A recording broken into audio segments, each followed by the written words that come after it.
Só quem segura na alça de um caixão de um bebê sabe a dor que sente. Oi, eu sou Regiane, eu tenho 39 anos, sou filha de Glória Regina e Manuel, sou casada com o Reinaldo, sou mãe do João Rafael. Eu descobri o lúpus logo após um processo de enfermidade que eu passei. Em 2017, eu tive meningite bacteriana, fiquei 30 dias internada e foi um processo muito difícil, muito doloroso, mas Deus me livrou, né? E logo depois eu comecei a sentir algumas coisas na minha pele, algumas irritações no meu rosto, e aí eu fui na dermatologista e eu já imaginava que pudesse ser uma outra doença autoimune se manifestando, porque quem tem uma doença autoimune sabe que acaba desencadeando outras. E eu fiz uma biópsia e o resultado foi que realmente era lúpus. E a partir daquele momento, eu lembro que no dia a médica ela foi muito fria. Ela falou, olha, o seu resultado deu lúpus e agora você tem que procurar um reumatologista. Eu já fazia acompanhamento por conta do acompanhamento para tratar da artrite. E eu lembro que foi muito próximo do meu aniversário. E eu lembro que eu saí daquele dia do consultório muito arrasada, porque eu pensei que se eu não havia morrido pela meningite, o lúpus iria me matar, e foram momentos curtos, minutos, mas de uma longa reflexão. Só que quando eu sentei no ônibus, o Espírito Santo falou ao meu coração que eu precisava escolher viver, porque eu já tinha tido uma outra oportunidade. Eu não tinha morrido pela meningite e o lúpus também não era uma sentença de morte. O lúpus afetou a minha vida de diversas formas. Primeiro, como eu falei, foi a irritação na pele. E logo depois começou a vir as irritações pelo corpo, manchas, cansaço extremo, fadiga. E a pior parte para mim foi a queda de cabelo. Eu comecei a sofrer com alopécia e meu cabelo ele caía desesperadamente, saía nas minhas mãos. E eu lembro, para tentar resolver, eu coloquei trança, achando que fosse resolver, e piorou. Porque conforme eu andava na rua, a trança caía no chão e eu fiquei com uma parte da minha cabeça sem nenhum tipo de pelo. Eu lembro até hoje que nesse dia eu falava, Deus, no meu cabelo não, porque eu tinha um cabelo muito cheio, meu cabelo sempre foi um cabelo assim muito bem cuidado. Eu não esquentava a cabeça em cuidar da minha pele, mas o meu cabelo era o meu bibelô, digamos assim. Eu cuidava e tinha um apego muito grande. E nesse dia eu olhava para a pia, porque minha mãe tinha acabado de tirar as tranças do meu cabelo, e eu olhava para a pia e era muito cabelo. E eu sentia o couro cabeludo, o ar entrando, porque estava como se fosse um bumbum de nenê. Nesse dia eu não consegui dormir, porque o meu corpo entrou em crise, eu me coçava. Quando olhei para a pia cheia de cabelo, eu queria juntar aquele cabelo e jogar fora e me livrar logo daquilo, porque aquilo me trazia muitas dores, assim, emocionais, inclusive até mesmo sentimentos de morte. E naquele dia Deus falou comigo que eu precisava registrar tudo aquilo que estava acontecendo, porque ia ser testemunho para muitas outras pessoas. Minha primeira gestação foi a realização de um sonho. Depois de passar do período da meningite, da alopécia, descoberta do lúpus, eu descobri que estava grávida de 3 meses. E aí a gente começou a viver esse sonho. Abrimos mão de muita coisa, que era uma gestação de risco. E a cada passo, a cada evolução da gestação era uma comemoração.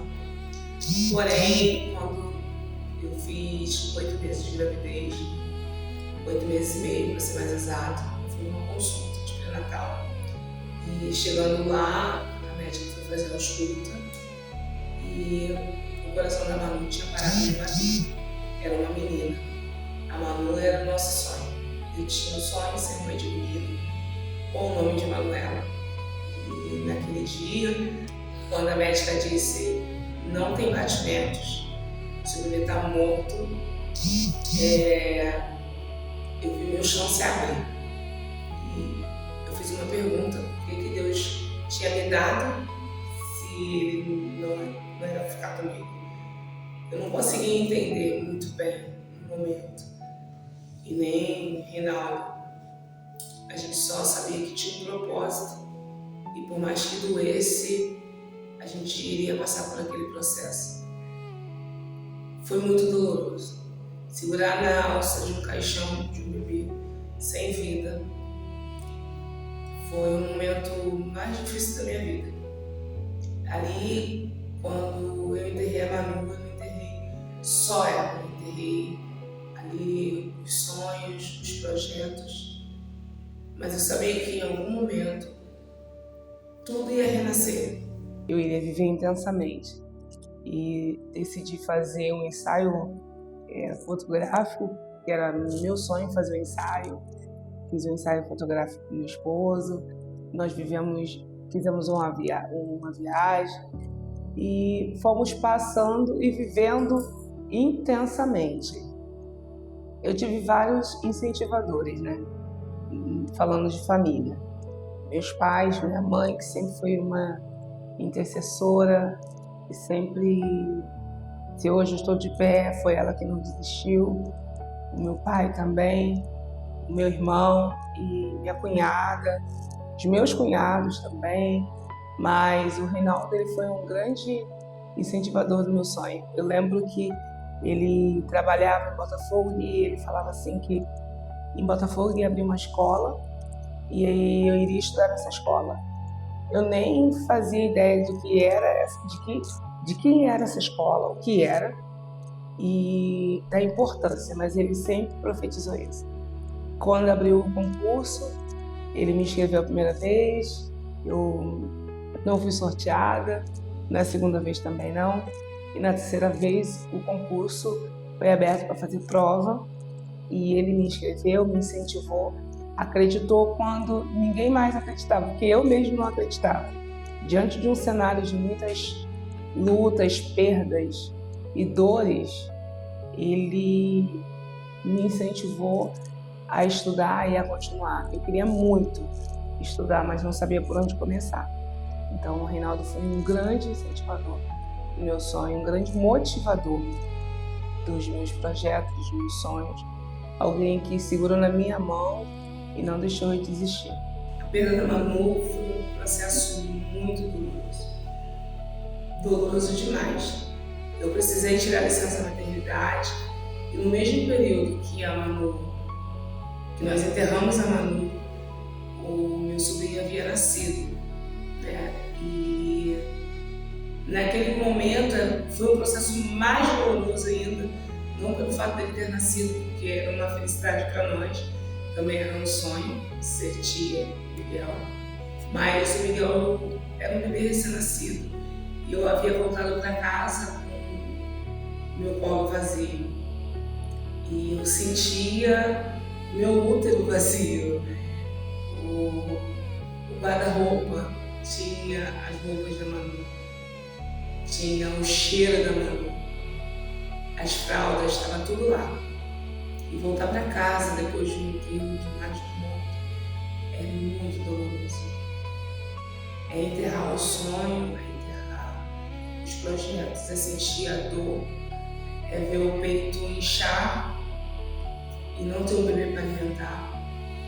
E em contrapartida também tinha um bebê no meu quintal, que um recém-nascido chora, natural, normal.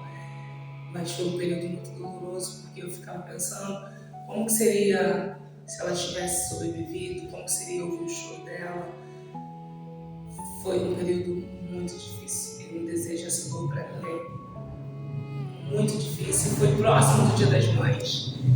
E esse período do Dia das Mães, todo mundo abraçando seus filhos, na igreja as mães recebendo presentes e casa também, e todo mundo dizia para mim, você é mãe, você gerou, Deus vai fazer de novo.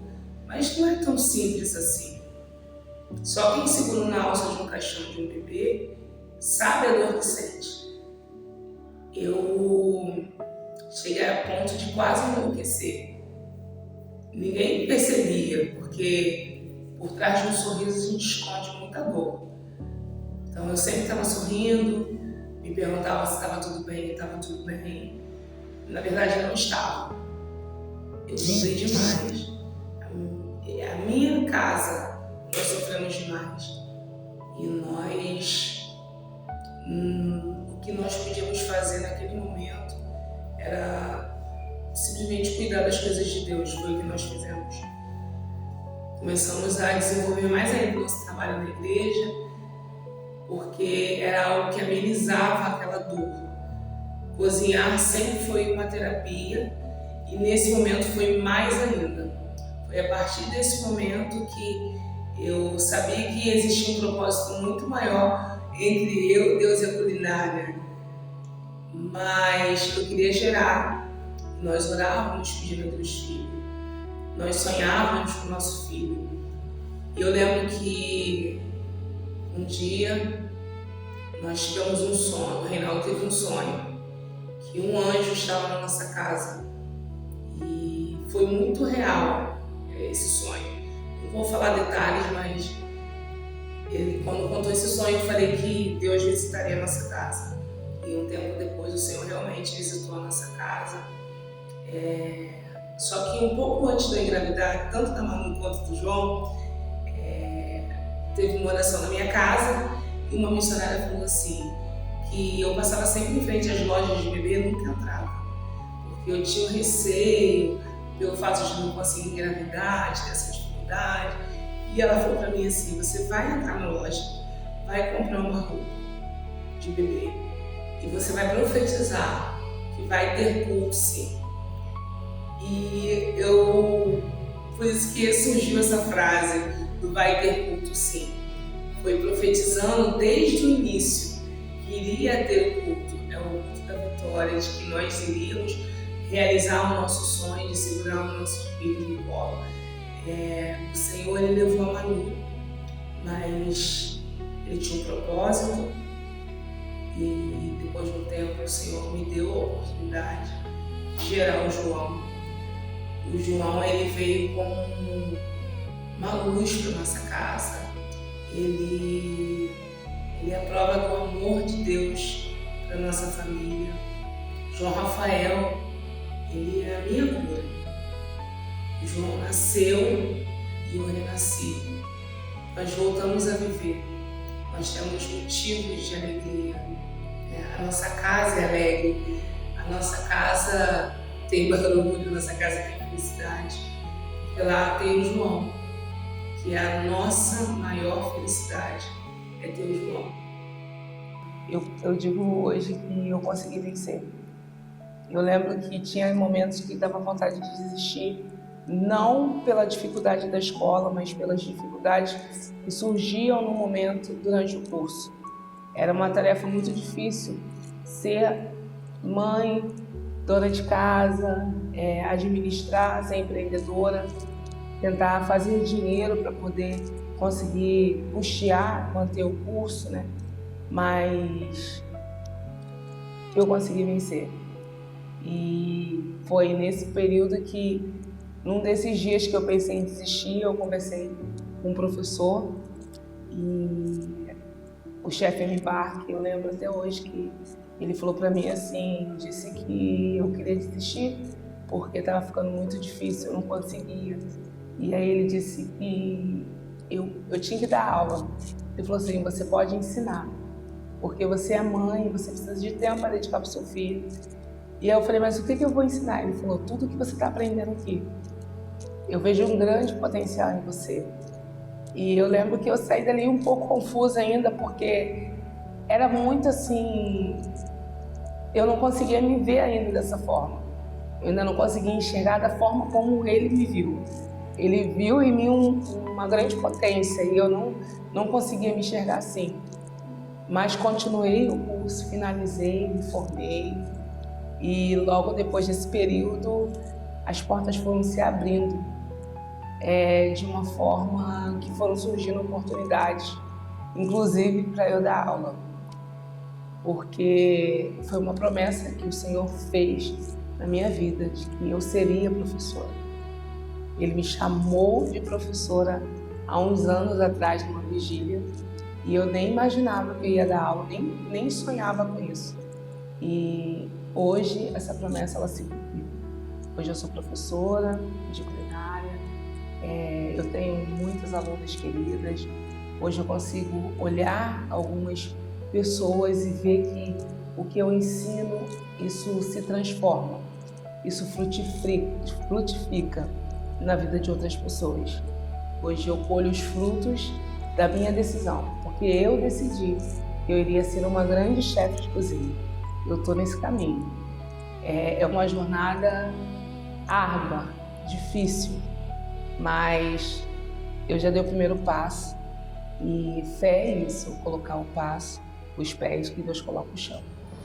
Se eu pudesse resumir hoje quem é a Regiane que venceu a meningite, as perdas, o lúpus, que superou enterrar um filho, a perda de um filho, eu diria que a Regiane é mais forte, porque eu entendi que Deus estava comigo durante todo esse tempo. E quando eu falo que vai ter culto, eu estou falando de algo que você precisa acreditar e ter fé de que os dias ruins, eles também chegam ao fim. E que você vai sim comemorar, vai ter o culto da vitória. É você acreditar que mesmo no meio de tanta turbulência, de tanta dor, de tanta perda, existe uma esperança de que tudo vai melhorar. É por isso que eu falo que vai ter culto sim, porque eu acredito, porque eu creio que o dia mau chega ao fim. Hoje eu estou mais forte. O que era dor, o que era perda, virou testemunho.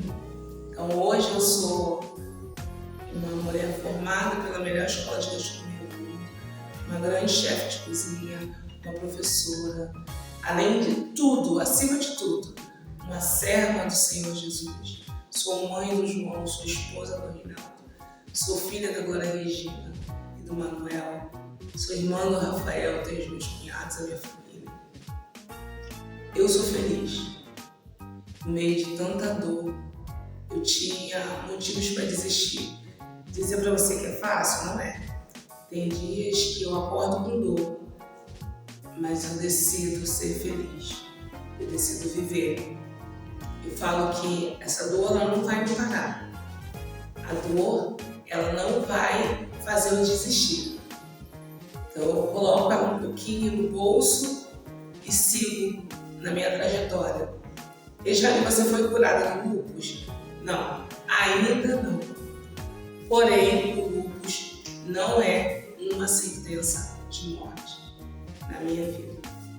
Hoje eu sou professora, hoje eu sou uma aconselhadora de mulheres, hoje eu sou uma líder da cozinha da minha igreja, hoje eu consigo inspirar pessoas, não só mulheres, mas pessoas a querer sair da realidade de precária para viver um outro cenário. Então eu quero trazer a você uma palavra de esperança, que ainda há esperança. Não desista. Hoje eu sou uma empreendedora, sou uma empresária, mas eu determino todos os dias que eu continuo vencendo. Eu estou subindo os degraus, estou em processo de crescimento. Eu escolhi viver. Eu escolho ser feliz.